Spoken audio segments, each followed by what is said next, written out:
दोस्तों, मैंने कल भी कहा था और आज भी कहता हूँ कि सिर्फ हंगामा खड़ा करना मेरा मकसद नहीं। मेरी कोशिश है कि ये सूरत बदलनी चाहिए।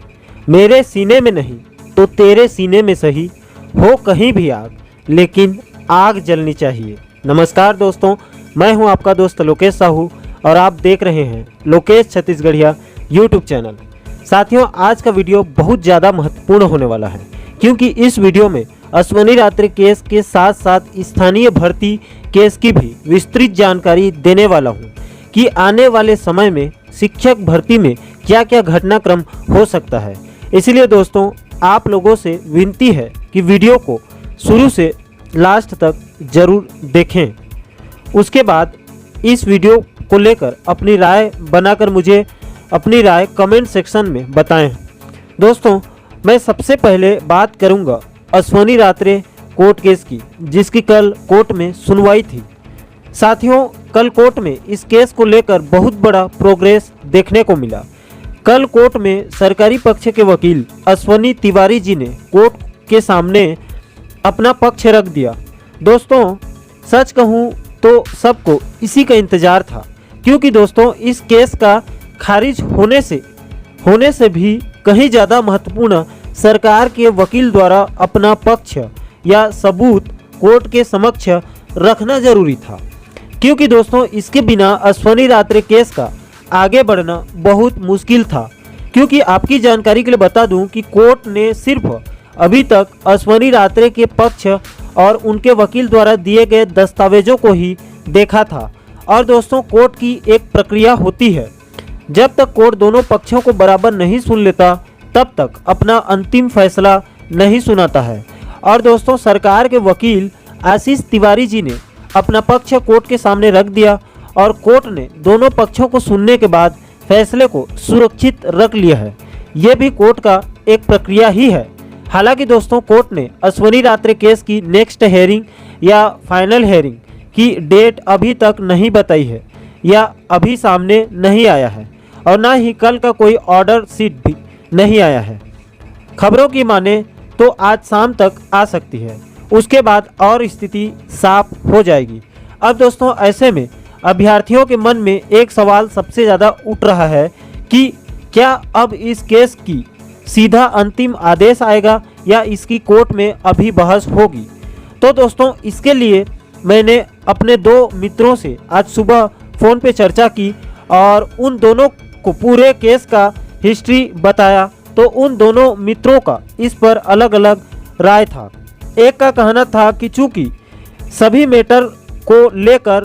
इसी मैटर को लेकर पूर्व में 3 अभ्यर्थियों को अपात्र किया जा चुका है। 2 अभ्यर्थी गुरप्रीत कौर और विभा छाबड़े को जिला शिक्षा अधिकारियों ने उनके नियुक्ति आदेश को निरस्त कर दिया है और एक अभ्यर्थी कृष्ण कुमार डहरिया जी को जून 2021 में खुद बिलासपुर हाई कोर्ट ने अपात्र करते हुए उनके केस को खारिज कर दिया, जिसको मैंने अपने वीडियो में कई बार बता चुका हूं। और कल 29 सितंबर के सुनवाई में सरकार के वकील ने इन्हीं सारी दस्तावेजों को कोर्ट के सामने रखा होगा। ऐसे में इस केस में कोई दम नज़र नहीं आ रहा है और कोर्ट कल दोनों पक्षों के दस्तावेजों का अच्छे से अध्ययन करके फैसले को सुरक्षित रख लिया है। इसीलिए अब इस केस की अगली सुनवाई नहीं होगी, इसका सीधा अंतिम आदेश फाइनल जजमेंट आएगा। दोस्तों, ये तो मैंने आपको मेरे पहले मित्र की राय को बताया। अब साथियों, जब मैंने अपने दूसरे मित्र को इस केस की हिस्ट्री बताई तो उनका तर्क था कि चूँकि कोर्ट ने पहले अश्वनी रात्रि के पक्ष को सुना, उसके बाद कल सरकारी पक्ष को सुना। दोस्तों, सुनने का मतलब यहाँ पर कोर्ट ने दोनों पक्षों के दस्तावेजों को देखा है। अब इसमें तर्क ये है कि कोर्ट ने अभी तक दोनों पक्षों को एक साथ नहीं सुना है। दोनों पक्षों में तर्क वितर्क को लेकर बहस नहीं हुई है। ऐसे में अगर कोर्ट चाहे तो दोनों पक्षों को एक साथ एक बार सुन सकता है, उसके बाद ही इसका कोई अंतिम आदेश देगा।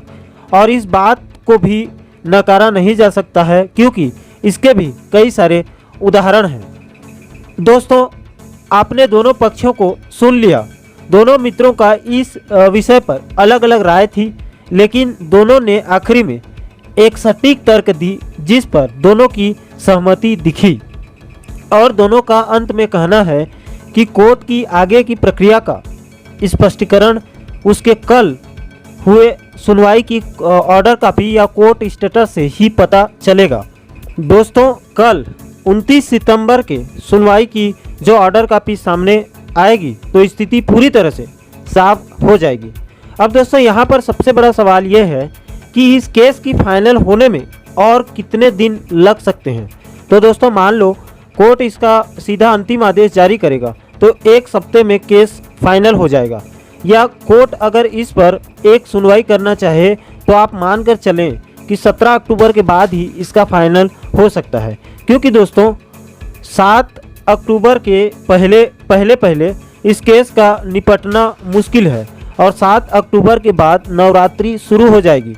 7 अक्टूबर से लेकर 17 अक्टूबर तक 10 दिन कोर्ट का काम प्रभावित होगा। इसलिए आप मानकर चलें कि 17 अक्टूबर के बाद इसकी फाइनल जजमेंट आने की प्रबल संभावना है। अब दोस्तों, इस केस के हटने से शिक्षक भर्ती पर क्या प्रभाव पड़ेगा? तो दोस्तों, इस केस के हटने से शिक्षक भर्ती पर बहुत बड़ा प्रभाव पड़ेगा। सबसे पहले तो सभी 14,580 शिक्षक भर्ती पर जो स्टे लगा है वो स्टे हट जाएगा और स्टे हटते ही बचे हुए सभी पदों पर नियुक्ति की प्रक्रिया शुरू हो जाएगी। अगर इसके बाद भी विभाग नियुक्ति देने में अगर देरी की तो वो पूरा का पूरा विभाग की गलती और लापरवाही होगी, क्योंकि दोस्तों अश्वनी रात्रे कोर्ट केस क्लियर होने के बाद विभाग का सबसे बड़ा बहाना खत्म हो जाएगा। अब दोस्तों, अश्वनी रात्रे केस के हटने से स्थानीय भर्ती कोर्ट केस पर क्या प्रभाव पड़ेगा, तो साथियों इसको भी जरा ध्यान से समझें। दोस्तों, अश्वनी रात्रे जी की केस कोर्ट से खारिज होने के बाद स्थानीय भर्ती केस के कारण स्थानीय क्षेत्रों में शिक्षक के पदों पर जो इस केस के प्रभाव से रोक लगा था वो पूरी तरह से हट जाएगा, क्योंकि 23 सितंबर की स्थानीय भर्ती कोर्ट केस की सुनवाई में शिक्षक के पदों पर जो स्थानीय भर्ती कोर्ट केस के प्रभाव से स्टे लगा था, 27 सितंबर को उस स्टे को कोर्ट ने हटा दिया। आप 27 सितंबर के कोर्ट के ऑर्डर कॉपी को देख सकते हैं। यहाँ पर स्पष्ट रूप से कोर्ट ने कहा है कि चूंकि शिक्षक का पद डिविजनल कैडर मतलब संभाग स्तरीय पद है, इसलिए यहाँ पर स्थानीय भर्ती करना संभव नहीं है, लेकिन सहायक शिक्षक मतलब वर्ग 3 का जो पद है वो डिस्ट्रिक्ट कैडर का है, डिस्ट्रिक्ट कैडर का पोस्ट है, इसलिए सहायक शिक्षक के पदों पर से अभी स्टे नहीं हटा है, क्योंकि 23 सितंबर के सुनवाई के दिन सहायक शिक्षक को लेकर कोई सुनवाई नहीं हो पाई या नहीं की गई और इसको नेक्स्ट हेयरिंग के लिए 11 नवंबर की तारीख दे दी गई है। मतलब दोस्तों, स्थानीय भर्ती कोर्ट केस की नेक्स्ट हेयरिंग 11 नवंबर को होगी। इसलिए चूंकि 23 सितंबर के सुनवाई के दिन सहायक शिक्षक के पदों को लेकर कोई सुनवाई ही नहीं हुई है, तो सहायक शिक्षक के पदों पर से स्टे का हटना तो मुमकिन ही नहीं है। हालांकि दोस्तों, शिक्षक के पदों पर 23 सितंबर को ही स्थानीय भर्ती कोर्ट केस से स्टे हट चुका है और इधर अश्वनी रात्रे केस से भी फाइनल हेयरिंग आने के बाद उसके प्रभाव से लगे स्टे भी शिक्षक के पदों पर से हट जाएगा। ऐसे में अश्वनी रात्रे केस से स्टे हटते ही विभाग सभी 14,580 पदों पर बचे हुए पद में नियुक्ति प्रक्रिया शुरू करेगा। ऐसे सभी जिलों और संभागों में नियुक्ति प्रक्रिया शुरू होने के साथ साथ स्थानीय क्षेत्रों के शिक्षक के 2300 पदों पर जिनका डॉक्यूमेंट वेरिफिकेशन हो चुका है और प्रोविजनल लेटर मिल चुका है, उनकी नियुक्ति प्रक्रिया शुरू की जाएगी। लेकिन दोस्तों, स्थानीय क्षेत्रों के सहायक शिक्षक के बचे हुए लगभग 2000 पदों पर अश्वनी रात्रे केस का प्रभाव तो हट जाएगा, लेकिन स्थानीय भर्ती कोर्ट केस की वजह से अभी भी उन पर स्थानीय भर्ती कोर्ट केस का प्रभाव रहेगा और उन पदों पर आगामी आदेश तक रोक लगी रहेगी। अब दोस्तों, पूरे वीडियो का सार एक लाइन में बताऊं तो अश्वनी रात्रे केस कोर्ट से खारिज होते ही पूरे 14,580 पदों पर से बचे हुए सभी पदों पर नियुक्ति प्रक्रिया शुरू की जाएगी, लेकिन स्थानीय भर्ती कोर्ट केस की वजह से स्थानीय क्षेत्रों के बचे हुए 2000 सहायक शिक्षक के पदों पर आगामी आदेश तक रोक लगी रहेगी। अब दोस्तों इस पूरे मामले को संज्ञान में लेकर छत्तीसगढ़ डीएड बीएड संगठन हरकत में आते हुए संघ प्रमुख आदरणीय सुशांत धरोई सर बिलासपुर रवाना हो चुके हैं और जानकारी के मुताबिक धरोई जी की बिलासपुर दौरा महत्वपूर्ण होने वाला है। आप सुशांत सर जी के साथ कल की उनकी बिलासपुर यात्रा के शुरुआती तस्वीरें देख सकते हैं। और दोस्तों जानकारी के मुताबिक सुशांत सर की बिलासपुर दौरे में क्लियर विजन है कि जल्द से जल्द स्थानीय क्षेत्रों पर से लगे सभी स्टे को भी तुरंत हटाया जाए और शिक्षक के साथ साथ सहायक शिक्षक पर भी नियुक्ति प्रक्रिया शुरू कराया जाए।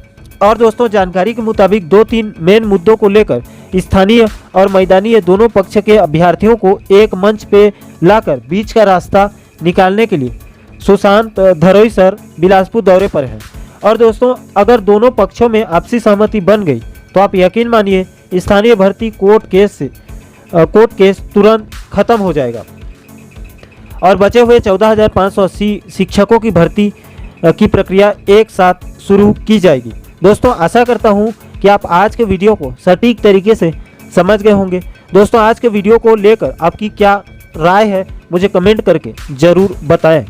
साथियों अंत में एक बात कहना चाहता हूं कि दोस्तों दुनिया में ऐसी कोई भी समस्या नहीं है जिसका कोई समाधान न हो, बशर्ते हमको उनके लिए प्रयास करना चाहिए। क्योंकि दोस्तों जब तक हम अपनी परिस्थितियों को बदलने के लिए बिना मनस्थिति को बदले प्रयास करते हैं तब ऐसी स्थिति में समस्या का समाधान नहीं मिल पाता है। इसीलिए मिर्जा गालिब जी ने एक सटीक बात कही है कि मैं लगा रहा गालिब ताउम्र परिस्थिति बदलने के लिए, लेकिन जिस दिन मेरी मनस्थिति बदली उसी वक्त परिस्थितियां बदली। दोस्तों धैर्य रखें, हर समस्या का हल निकलेगा, आज नहीं तो कल निकलेगा। दोस्तों मेरे किसी भी शब्द से किसी भी साथी को बुरा लगा हो तो क्षमा चाहता हूं। दोस्तों आज के वीडियो में इतना ही। आशा करता हूं कि आप आज के वीडियो को सटीक तरीके से समझ गए होंगे। दोस्तों छत्तीसगढ़ शिक्षक भर्ती की सभी महत्वपूर्ण खबरों को, सभी अपडेट को बारीकी से समझना है तो चैनल को सब्सक्राइब कर लीजिए ताकि मेरे आने वाले सभी वीडियो आप लोगों तक तुरंत पहुंच सके। दोस्तों मुझे दीजिए इजाज़त, मैं मिलता हूं आपसे एक और नए वीडियो में। तब तक के लिए जय हिंद, जय छत्तीसगढ़।